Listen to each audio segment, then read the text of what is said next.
Once you went to prison, I'm sure there must have been other inmates who were supporters of the ANC or the Communist Party or Chris Hani. Did this make you fearful? Did you need to put measures in place to look after your safety in prison?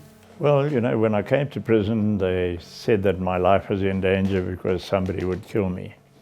I found exactly the opposite with my dealings with everybody. When I was in the maximum CMAX facility, I was probably with 300 odd of the most dangerous criminals in South Africa. And yet I never for one moment felt threatened.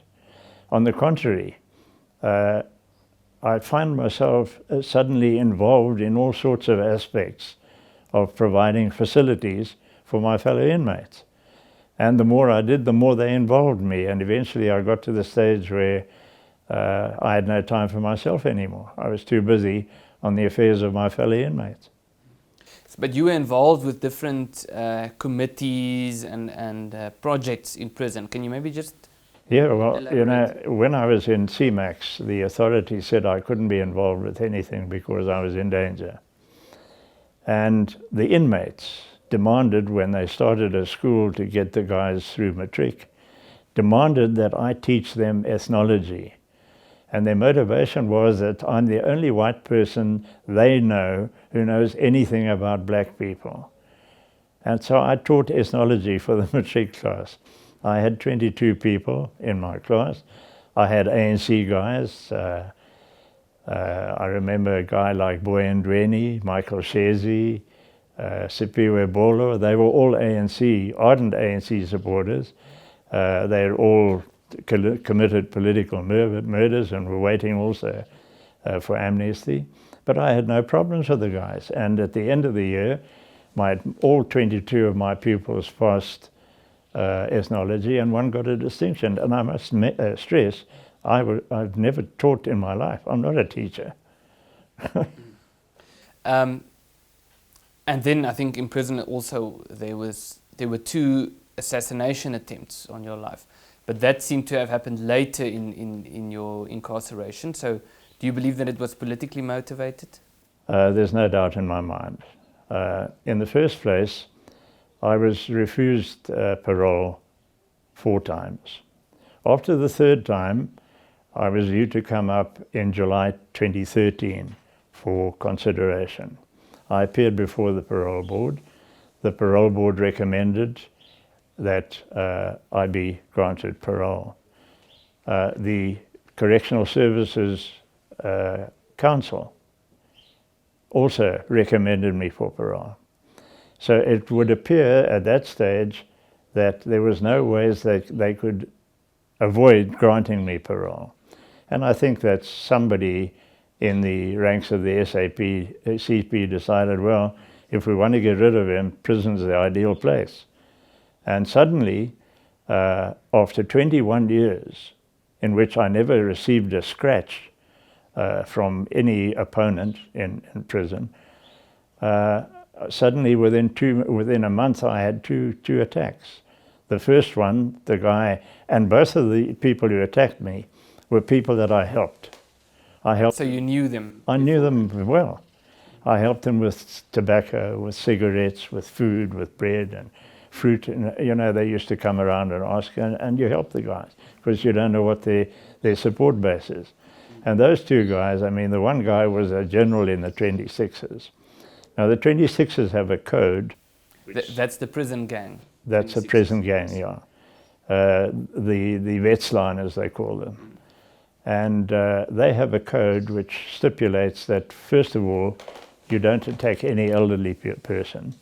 And secondly, if you want to attack a high-profile person, you must first get authority from their executive, which wasn't ever done in my case. This guy was a general. He said he took it upon himself to make that decision. And he came along with a cock and bull story that I had made insulting remarks about Mandela, which was as far from the truth as, you know, he being an innocent person was.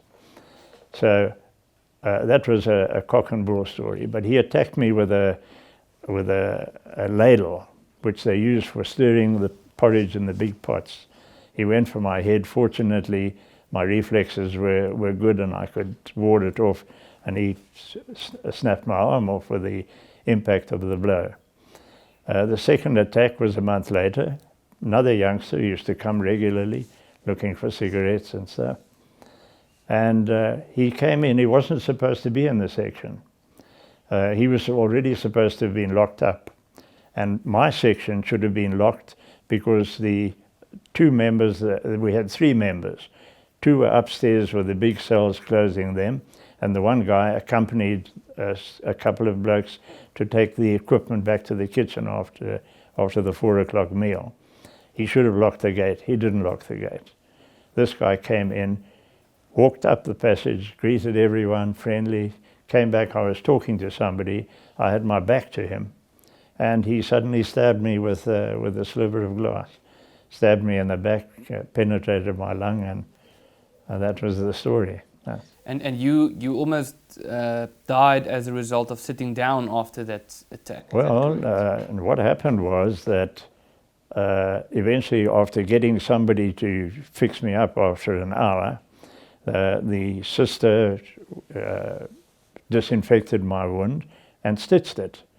Now, she should then, according to procedure, have sent me to hospital for x-rays, which she didn't. She sent me back to the cell. Fortunately, my doctor had obtained an urgent order to ensure that I come to hospital on the Monday for an operation on my chest to remove skin cancer. And when I got there, he said, he examined me and so on. He said, we're going to take x-rays, but you'll go into the theatre tomorrow for the cancer operation. He came back that same afternoon. He said, no, you're going into theatre right now, because at the moment you're drowning on your own blood. Your lung was penetrated, and it's been bleeding ever since then. And so I was shot in, and that's with the x-ray then also indicated that I had lung cancer. Oh, I see. So in talking about the process of getting medical parole, there's been especially two very high-profile cases of well-known prisoners trying to get medical parole, and you are, of course, one of them, and the other one would be Schabir Shaik. And then, of course, Jackie Salebi, the former police chief. So, let's use those two examples. What would you say were the main differences? Because it seemed that in your case it was a much harder, a much longer struggle to get parole. Why is this the case? Well, it was interesting. Schabir Shaik was granted medical parole because he had hypertension. When I was admitted to hospital in 2010, it was discovered that not only did I have gangrene in my leg, that I also had hypertension, a severe case of hypertension, and I also had skin cancer. Then my lawyer applied for medical parole, and they rejected it. And they just rejected. The minister has the authority to reject. So they rejected my medical parole. Then when I went back to hospital in 2014, as a result of the stabbing, I was examined again, but this time I was examined by a number of people from the Medical Parole Advisory Board. And there was conflict as far as whether I should have medical parole or not, because they found that I had stage 3B cancer, and that wasn't sufficient for medical parole. So they rejected the medical parole. I then applied again for medical parole.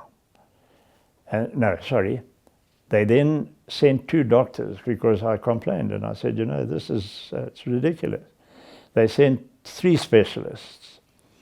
The third guy, I don't remember, was an African, and then there were two Indian specialists, Dr. Wadi and Dr. Lalu.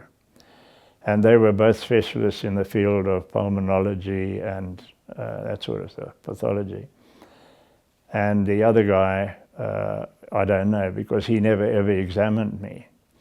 And after they did the examination, the two Indian doctors recommended to the Medical Parole Board Advisory Board that I should be granted parole, and the African guy said no, although he hadn't examined me, and these two both gave me thorough examinations. Anyway, so, you know, I then had a case to go to court. And we went to court, and the judge asked, you know, what the story is. How can you, what are you trying to do with this man? He's got stage 4 cancer, according to 2 specialists out of 3, the majority. And he then ruled that I had to be released immediately on parole. And then also after your trial, you were on death row as well. Yes, I was on death row. You know, that a big fanfare was made about the abolition of the death penalty and what have you, but the news only reached me in the year 2000. And it was quite interesting when we had the amnesty hearing in the Pretoria City Hall. Judge Wilson, one of the committee members, came over to ask some question, and then I said to him, but I'm still on death row. He said, but that's ridiculous. He said, the death sentence has been abolished. I said, not for me. I'm still on death row. And he was quite shocked. So you were never involved about S versus Makwanyana, that's the court case that declared death row to be unconstitutional? No, Were you not informed of that? No. Well, I mean, we knew, but, you know, they hadn't applied it to us. They left us there until the year 2000 before they finally said, no, you're no longer under death sentence, you're now sentenced to life imprisonment. The widow of Chris Hani, Limpo Hani, said in court that you've never made any attempt to reconcile. Why is that the case? Well, of course, that's a lot of rubbish. Every time I attended a parole board hearing, I expressed my desire to meet with them. She refused point blank. The last time, the penultimate time that I asked to meet her was during a parole board hearing at which she was present. And I said to the chairman of the parole board, I said, Mr. Chairman, Mrs. Hani is now here. Can't we now organize an opportunity so that we can express our regrets to her and her family? She refused to see us. She said we must make an appointment with a lawyer. And then, of course, when I was in hospital, my advocate extended an invitation to the SACP to organize for Mrs. Hani to come and see me in the hospital. And she refused point blank. So that story about the remorse, and the judge found that, finally, that the parole board had found that I had expressed remorse, and so did the National Services, Correctional Services National Council find that when they made their recommendations. And so he reprimanded the minister, in fact. So the invitation was directed to the SACP, but the SACP also said that you've never reached out. So how did that happen? Well, I mean, you know, the SACP, what they say, you've got to examine very carefully because they are blatant liars. I mean, this whole question of the conspiracy, which they keep on clinging on to, is so obviously a lie that was exposed at one stage by the Pretoria News editor when he wrote an article on the whole story, and he said, you know, if it is true that the SACP have evidence of a further conspiracy, they are actually defeating the ends of justice and should be charged for a crime. Is that the Thabo Mbeki conspiracy that you're referring to? Yeah. So, because that's one of the suggestions that we hear, that maybe Thabo Mbeki might have been involved with this, with the killing of Chris Hani. Yeah. So that was not the case? Well, I was interviewed at one stage in prison by the then Minister of Safety and Security, Steve Tshwete, and the then Minister of Justice, Benno Maduna, who came to confront me, to ask me whether Mbeki had anything to do with it. And I said to them, I don't know Mbeki from a bar of soap. I've seen photographs of him in the newspaper, but I would never talk to Mbeki because he's from the ANC, and the ANC are my enemies. But, I mean, if you've been convicted of murder, surely saying that Thabo Mbeki made you do it might have strengthened your position. So why did you not, if you've already been convicted of murder and you say Thabo Mbeki was not involved, why didn't you just say that he was involved? Well, you know, I'm someone who works on the truth. My whole political career was crowned by the fact that nobody could catch me out with a lie because I only used facts. And I wasn't going to use a lie to get myself out on the pretext that Mbeki was involved.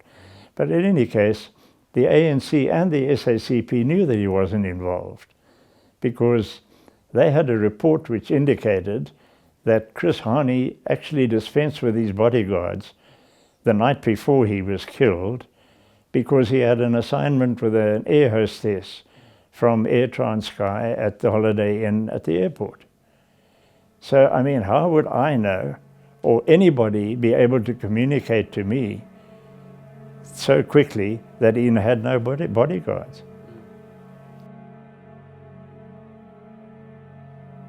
So you went to prison when F.W. de Klerk was still president, and you came out when Jacob Zuma was president. Yeah. How did you experience the political differences in South Africa? The ANC do not have the answers. They would not be competent because they couldn't be, because they hadn't had the training.